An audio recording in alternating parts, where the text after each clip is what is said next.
शाम के 5 बज रहे हैं। आप देख रहे हैं सुलगते सवाल। मैं हूं आपके साथ प्रीति रघुनंदन। इस वक्त की बड़ी खबर ये कि चीन से विवाद के बीच वायुसेना अध्यक्ष RKS भदौरिया ने लद्दाख का दौरा किया है। इसके साथ ही लड़ाकू विमानों को भी सीमा के करीब के एयरबेस के लिए भेज दिया है। वायुसेना प्रमुख 2 दिन के दौरे पर लेह और श्रीनगर पहुंचे, जहां उन्होंने अधिकारियों के साथ बैठक की और हालात की समीक्षा की। वायुसेना अध्यक्ष RKS भदौरिया 17 जून को पहले लेह पहुंचे थे और इसके बाद 18 जून को उन्होंने श्रीनगर एयरबेस का दौरा किया।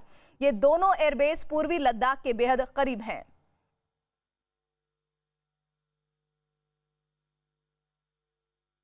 और पूर्वी लद्दाख में भारत चीन के तनाव के बीच प्रधानमंत्री नरेंद्र मोदी की सभी दलों के नेताओं के साथ 20 पार्टियों के नेताओं के साथ बैठक शुरू हो गई है। गलवान घाटी में भारतीय सेना के 20 जवानों की शहादत के बाद विपक्ष इस मुद्दे पर सभी दलों की बैठक बुलाने की मांग कर रहा था और इस मुद्दे पर विपक्ष के नेताओं के साथ चर्चा करने के लिए पीएम नरेंद्र मोदी ने यह बैठक बुलाई है। कोरोना के खतरे को देखते हुए वीडियो कॉन्फ्रेंसिंग के जरिए यह बैठक होगी और इस बैठक में कांग्रेस से सोनिया गांधी, DMK से MK स्टालिन, YSR कांग्रेस से जगनमोहन रेड्डी, JDU से नीतीश कुमार, TMC से ममता बनर्जी, शिवसेना से उद्धव ठाकरे, BSP से मायावती, समाजवादी पार्टी से रामगोपाल यादव शामिल होंगे। आदरणीय प्रधानमंत्री जी भी अपना मंतव्य रखेंगे। वैसे उन्होंने बहुत साफ शब्दों में कह दिया है कि भाई हम शांति के साथ रहना चाहते हैं, लेकिन कोई अगर उकसाता है तो हम उस उकसाने को निश्चित रूप से बड़ी गंभीरता के साथ लेते हैं। और चाइना का ये कृत्य अत्यंत कायराना कृत्य है कि राड से या और सबसे सैनिकों पर प्रहार करना। मुझे लगता है कि जो मीटिंग और हमारे साथ हमारे 2 रिपोर्टर जुड़ रहे हैं। अमिताभ सिन्हा जुड़ रहे हैं न्यूज रूम से और साथ ही विक्रांत यादव भी हमारे साथ लगातार इस बैठक पर नजर बनाए हुए हैं। विक्रांत, सबसे पहले मुझे बताइए कि लगातार विपक्ष कई सवाल इस झड़प के बाद उठा रहा था, तो आज की ये बैठक उस लिहाज से कितनी महत्वपूर्ण हो सकती है?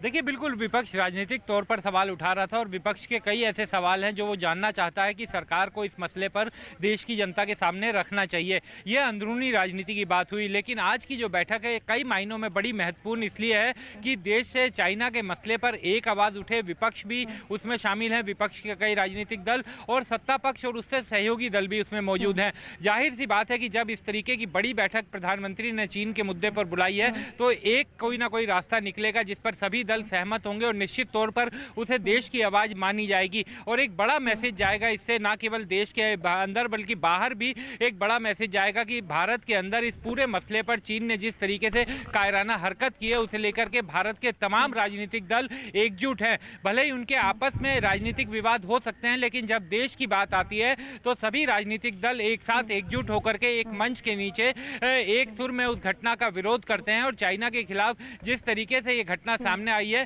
सभी दल अपने अपने सुझाव भी आज बैठक में देंगे। तो इन सब मायनों में ये बैठक काफी महत्वपूर्ण है और चूंकि विपक्ष भी देश की जनता का एक बड़ा नुमाइंदा है और तमाम राजनीतिक दल, अगर सारे राजनीतिक दल जैसे आज शामिल हो रहे हैं तो ये माना जा सकता है कि पूरे देश की आवाज आज इस बैठक में सामने आएगी और सभी कई लोग राजनीतिक दल अपने सुझाव भी देंगे। उनको सरकार मानेगी भी, कई ऐसी चीजें होंगी जो सकारात्मक सुझाव आएंगे जिन्हें स्वीकार भी करेगी। तो एक बड़ी आवाज, एक विचार सामने आएगा। इस बात की उम्मीद विक्रांत की जानी चाहिए। हमारे साथ हमारे सहयोगी अमिताभ सिन्हा भी जुड़े हुए हैं। अमिताभ, इस घटना के बाद जो 15 जून की रात हुई हो उसके बाद हम देख रहे हैं कि सेना के स्तर पर बातचीत जा रही है, विदेश मंत्रियों के भी बयान हमने सुने चीन की तरफ से। वहीं पुल भारत ने बना दिया, जो लेटेस्ट अपडेट है। इन तमाम घटनाक्रमों के बीच आपके नजरिए में इस बैठक के जरिए क्या लगता है कि किस तरह के नतीजे निकल सकते हैं? देखिए, नतीजा एक ही होगा कि सर्वसम्मति से सभी दल देश की रक्षा और अक्षुण्णता और सार्वभौमिकता बनाए रखने के लिए एकमत होंगे और इसी एक स्वर से बैठक के अंत में आवाज आएगी। बैठक अब शुरू हो चुकी होगी और मुझे लगता है कम से कम 2 से 3 घंटे तक ये बैठक चलेगी, क्योंकि तमाम लोगों को बोलने का मौका मिलने वाला है। पहली बात। दूसरी बात, इसमें मैं आपको बता दूं विदेश मंत्री जयशंकर भी मौजूद होंगे, जो बताएंगे कि भारत ने क्या क्या कूटनीतिक प्रयास किए हैं इस मामले को दबाने के लिए। इसके बारे में इसको पूरे बीच में प्रधानमंत्री हस्तक्षेप कर सकते हैं, लेकिन कुल मिलाकर अंत में प्रधानमंत्री इसको कंक्लूड इसी सुर में करेंगे कि देश की राय एक है, देश की अखंडता से भारत सरकार और भारत कोई समझौता नहीं करेगा और भविष्य में भी वो तमाम विपक्षी दलों से मिलते रहेंगे और संवाद जारी रखेंगे, लेकिन सुर एक ही जाएगा कि हम एक हैं चीन के साथ दो हाथ करने के लिए और देश की अखंडता और एकता को सुरक्षित रखने के लिए। एक और बात विक्रांत जो मैं आपसे समझना चाहती हूँ वो ये कि आरजेडी और आम आदमी पार्टी को इसमें शामिल नहीं किया गया है, जिसको लेकर वो काफी नाराज नजर आ रहे हैं। क्या आपको लगता है कि कौन सा पैरामीटर था जो तय किया गया और उन्हें नहीं शामिल किया गया है, और ये नाराजगी आने वाले वक्त में क्या और मुखर होकर दिख सकती है? देखिए, कुछ क्राइटेरिया थे जो हमें सूत्रों के हवाले से पता चल रहे हैं कि या तो किसी राजनीतिक दल के 5 से ज़्यादा नुमाइंदे हो, या फिर वो उसका केंद्रीय सरकार में उसकी हिस्सेदारी हो, या फिर नॉर्थ ईस्ट के दल हो, राजनीतिक दल हो, क्योंकि नॉर्थ ईस्ट चाइना से भिड़ा हुआ मामला है, बिल्कुल सीमा भिड़ी हुई है। इसीलिए आप देखेंगे कि जो सूची है उसमें नॉर्थ ईस्ट की तमाम राजनीतिक दलों को शामिल किया गया है। तो आम आदमी पार्टी और आरजेडी का निश्चित तौर पर अपना विरोध है। राष्ट्रीय जनता दल की तरफ से तो आज संसद भवन परिसर में गांधी प्रतिमा के सामने भी विरोध किया गया और प्रधानमंत्री को चिट्ठी भी भेजी गई। हालांकि सरकार के सूत्रों का यही कहना है कि किसी इंटेंशन के तहत किसी को अलग रखना बैठक का ये उद्देश्य नहीं था। कुछ नियम थे जिसके कारण ये अलग हुए और इसमें कोई इस तरीके की बात नहीं सोची जानी चाहिए कि किसी को राजनीतिक तौर पर अलग रखने की कोशिश की गई। हालांकि दोनों ही पार्टियों ने अपना विरोध जताया है। आम आदमी पार्टी ने भी बाकायदा प्रेस कॉन्फ्रेंस की और तेजस्वी यादव ने आरजेडी की तरफ से इस बात पर विरोध जताया। बिल्कुल, आप दोनों ही हमारे साथ बने रहिएगा। अमिताभ, एक और सवाल मैं आपसे करना चाहती हूँ। इस राजनीति की शुरुआत तो खैर हमने समय समय पर देखी है, लेकिन मौजूदा वक्त में political party across the party line में जानना चाहती हूँ आपके जरिए कि वो कौन सी बात होनी चाहिए जिसको लेकर एक साथ आना चाहिए, क्योंकि भारत में इस वक्त जो कुछ हो रहा है वो सिर्फ चीन नहीं बल्कि पूरी दुनिया देख रही है। पूरी दुनिया से भारत के लिए समर्थन आ रहा है, चाहे दुनिया के शक्तिशाली देश हों चाहे दूसरे देश हों, भारत के लिए लगातार समर्थन आ रहा है। और खासकर विश्व की महाशक्ति अमेरिका की तरफ से तो लगातार भारत के जो जवान वीरगति को प्राप्त हुए उनके लिए श्रद्धांजलि तक आ रही है। तो ये बात काफ़ी मायने रखती है। इसलिए देश में अगर कांग्रेस जिस तरह से आवाज़ उठा रही है कि सैनिक निहत्थे क्यों गए, ये फल कैसा हुआ, प्रधानमंत्री क्यों जवाब नहीं दे रहे, फला क्यों नहीं हो रहा, तो ये बात काफी मायने रखती है। और शायद इन्हीं आवाजों को दबाने के लिए सर्वदलीय बैठक बुलाई गई है प्रीति। और सर्वदलीय बैठक का इतिहास कोई नया नहीं है। मैं आपको बता दूं, जब अमेरिका ने भारत पर इराक में सेनाएं भेजने का दबाव डाला था, अटल बिहारी वाजपेयी प्रधानमंत्री थे, उन्होंने एक बहुत ही कूटनीतिक चाल चलते हुए संसद का सदन बुला लिया था। 2 दिन संसद में, लोकसभा में सिर्फ और सिर्फ इराक में सेना भेजने पर चर्चा हुई थी, सबसे बात हुई थी और अंत में एक सुर में एक बात आई थी और अटल जी ने उसको अंत में यही कंक्लूड किया था कि भारत कोई सेना नहीं भेजेगा इराक को, यानी संसद एक है। उसी तरह से यहां तमाम पार्टियां एक हैं। मेरे ख्याल से यही अंत में यही संदेश जाने वाला है चीन को कि भले ही आप विपक्षी दल, लोकतंत्र है, लोग विरोध करेंगे, लेकिन अंत में राय एक ही बनेगी कि भारत एक है। राजनीतिक दल चीन से लड़ने के लिए एकमत हैं और देश की अखंडता को एक की रक्षा के लिए सभी दल एकजुट हैं। और इतना तो क्लियर मैसेज जाना चाहिए कि एक देश है और एक आवाज आनी चाहिए, और इस आवाज को बनाए रखने के लिए सर्वदलीय बैठक चल रही है प्रधानमंत्री के साथ 20 दलों की। आप हमारे साथ बने रहिएगा आप लोग। और इस बीच लगातार ये जो अपडेट्स आ रहे हैं उनके बारे में मैं आपको बता दूं कि 20 पॉलिटिकल पार्टी से प्रधानमंत्री वीडियो कॉन्फ्रेंसिंग के जरिए बातचीत कर रहे हैं। विक्रांत हमारे साथ, हमारे सहयोगी लगातार उस मीटिंग पर नजर बनाए हुए हैं जो जानकारियां आ रही हैं। उससे पहले आपको ये भी अपडेट हम दे चुके हैं कि वायु सेना के प्रमुख वहां दौरा करके आए हैं, लेह का और श्रीनगर के इलाकों का। तो ये साफ संकेत है विक्रांत कि हम अपनी नीति को लेकर काफी कठोर हो रहे हैं। अगर हमारे 20 जवानों की शहादत हुई है तो उस शहादत को हम कठोर कदम उठाकर पूरा करेंगे, और इसके लिए ये सर्वदलीय बैठक मील का पत्थर साबित होने वाली है। विक्रांत,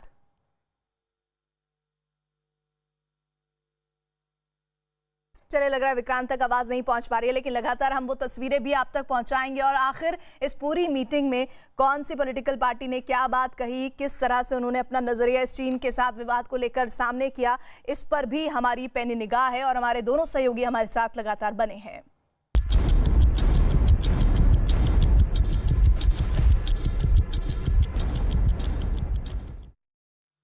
दरअसल इस वक्त पूरी दुनिया चीन की मुखालफत देख रही है, लेकिन भारत से भिड़कर वो ऐसी गलती कर चुका है कि जिसका खमियाजा उसे भुगतना ही होगा। वैसे फिलहाल चीन के लिए सबसे बड़ी मुश्किल का सबब है उसके सैनिकों की मौत का आंकड़ा। चीन की सरकार अमेरिका से बातचीत और अपनी जनता के दबाव में इस तरह घिरी हुई है कि वो चाहकर भी गलवान घाटी में मारे गए अपने सैनिकों का आंकड़ा सामने नहीं रख पा रही है। चीन के राष्ट्रपति शी जिनपिंग भी इसकी संवेदनशीलता को समझते हैं, लिहाजा वो भी इस मुद्दे पर चुप्पी साधे हुए हैं।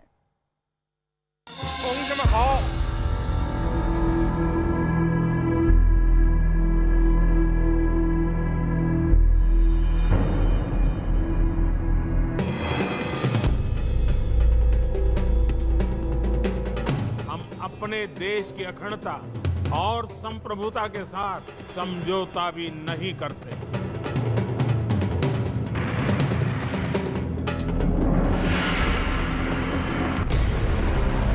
अपने जवानों की मौत का आंकड़ा छिपाते जिनपिंग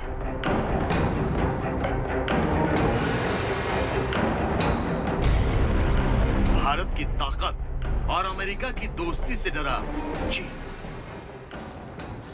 जवाब देने में सक्षम है। हिंदुस्तान की चेतावनी, चीन का एक और युद्धाभ्यास। हमारे जवानों का बलिदान व्यर्थ नहीं जाएगा, हमें कोई भी रोक नहीं सकता।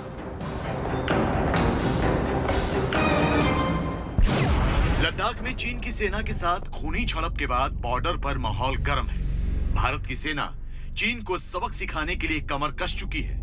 LAC पर निगरानी बढ़ा दी गई है। एक बार की बातचीत बेनतीजा रहने के बाद चीन दोबारा बातचीत पर जोर दे रहा है। घटनाक्रम बहुत तेजी से बदल रहे हैं। चीन की हेकड़ी भी अब कम होती नजर आ रही है। PM मोदी की चेतावनी के बाद उसके सुर भी नरम पड़ रहे हैं। लेकिन इस सब के बीच बड़ा सवाल अब भी वही बना हुआ है कि चीन के कितने सैनिक मारे गए। भारतीय सेना पर धोखे से हमला करने का कितना बड़ा खमियाजा चीन को चुकाना पड़ा। चीन की सरकार मारे गए सैनिकों का आंकड़ा सामने क्यों नहीं रख रही? आज हम आपको बताएंगे चीन की चुप्पी का राज आखिर है क्या। दरअसल चीन LAC विवाद को ज्यादा तूल देकर अपनी छवि को और ज्यादा खराब नहीं करना चाहता। चीन अमेरिका से ट्रेड वॉर को लेकर हो रही बातचीत पर LAC विवाद की छाया नहीं पड़ने देना चाहता। सैनिकों की मौत का आंकड़ा जारी कर चीन की सरकार जनता के गुस्से को हवा नहीं देना चाहती। चीन की सेना जिनपिंग की मुहर के बिना नुकसान की जानकारी सार्वजनिक करने से परहेज कर रही है। पहले अमेरिका से ट्रेड वॉर,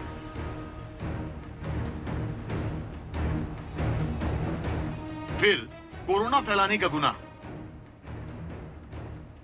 फिर दक्षिण चीन सागर में दादागिरी,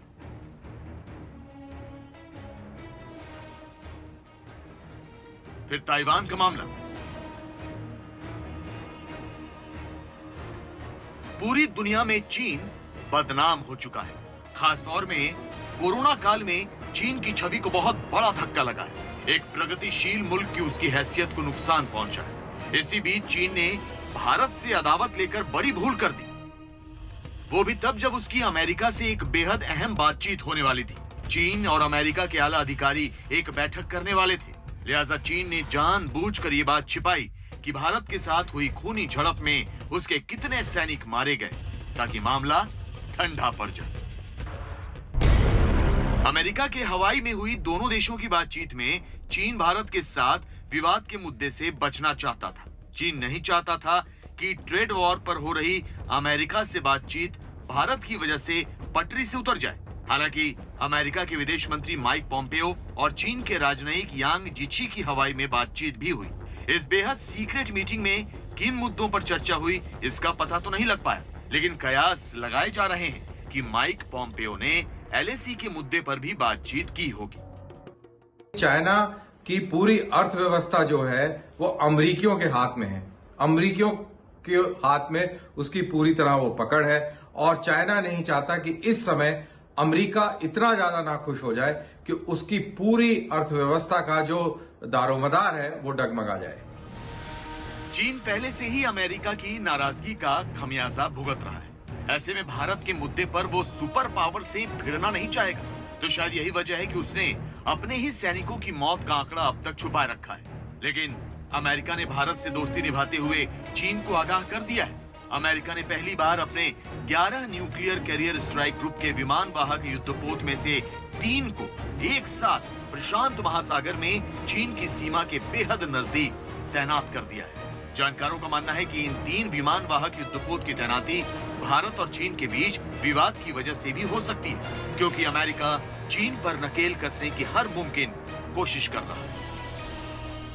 ऐसे मौके पर चाइना के नजदीक आना ये एक बहुत गंभीर और चिंता का विषय बन जाता है चाइना के लिए, क्योंकि चाइना के पास अभी उतनी क्षमता नहीं है, उतनी ताकत नहीं है कि अमेरिकी माइट का सामना कर सके।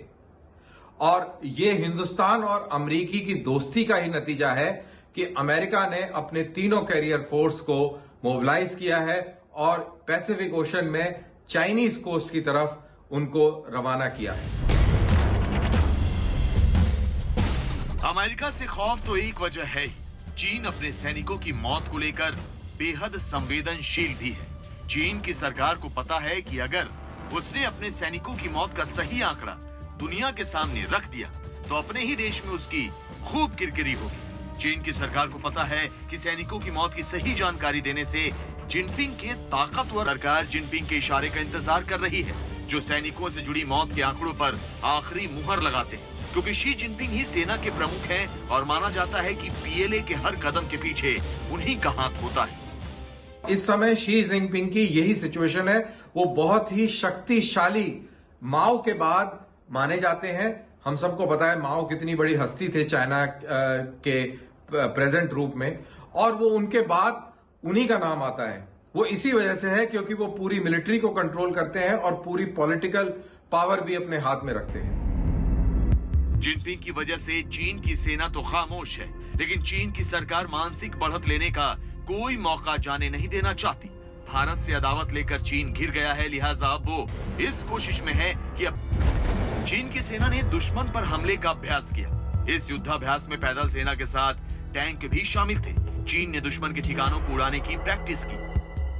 अगर वो यूनान के अंदर एक्सरसाइज करता है तो उसका डायरेक्ट असर जो है वो हमारी नेफा की बाउंड्री यानी कि अरुणाचल प्रदेश और जो चाइना की बाउंड्री है वहां पर उसका असर पड़ता है। ये एक्सरसाइज का मतलब है कि वो कहीं ना कहीं हिंदुस्तान को ये बताने की कोशिश कर रहा है कि जिस प्रकार से हमने ईस्टर्न लद्दाख में आपको सबक सिखाने का प्रयास किया, उसी प्रकार से हम आपको सबक सिखाने की तैयारी अरुणाचल प्रदेश में भी कर रहे हैं। जाहिर है एलएसी पर तनाव के बीच चीन का बार बार युद्धाभ्यास करना और उससे जुड़े वीडियो जारी करना उसकी रणनीति का हिस्सा है। लेकिन चीन अपने उस डर का इलाज करने में नाकाम है जिसकी वजह से वो अब तक अपने सैनिकों की मौत का आंकड़ा दुनिया के सामने नहीं रख पाया।